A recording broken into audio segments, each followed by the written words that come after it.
আগ্রামায় একজন বাঙালি ছেলে এমসিএলকে ইএম দিল না, আর এখন এই প্রমোদ বড় কি করলো যে 60 জন কইরা মানুষকে, বাঙালি মানুষকে ইএম দিল, ডেপুটি স্পিকার দিল।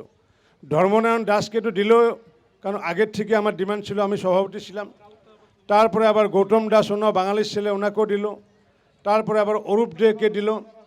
অরূপ ডেকে দেওয়ার পরে আবার অভিরাম মহানায়ক, এই অভিরাম মহানায়ককেও ওনার ডেপুটি স্পিকার করলো।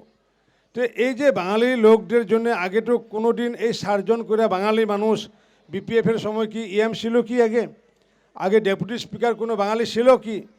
তো কোনো ছিল না। এই ওখানে করছে, এটা প্রমোদ বড় করছে। তাই জন্য সবাই প্রমোদ জন্য যেন একটা হাততালি দেন, জোর করে হাততালি দেন। বিশেষ করে বাঙালি মা বোনেরা, বাঙালি বন্ধুরা সবাই একটা ভালো করে হাততালি দেন যে 60 জন করে মানুষকে ইএম বানাইছে বাঙালি মানুষ, আর একজনকে ডেপুটি স্পিকার করেছে। আমিও ওনাকে ধন্যবাদ দিচ্ছি আমার পার্টির তরফ থেকে, কারণ আমি তখন সভাপতি ছিলাম, একসঙ্গে কাজ করছিলাম, একসঙ্গে আমরা আজকে সরকার গঠন করেছি।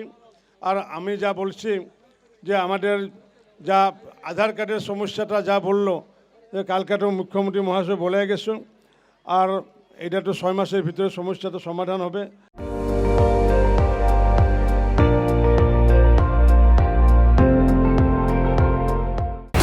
আপুনি চাই আছে ND24, সৰ্বশ্ৰেষ্ঠ নহয় সৰ্বোত্তমৰ দৌৰ।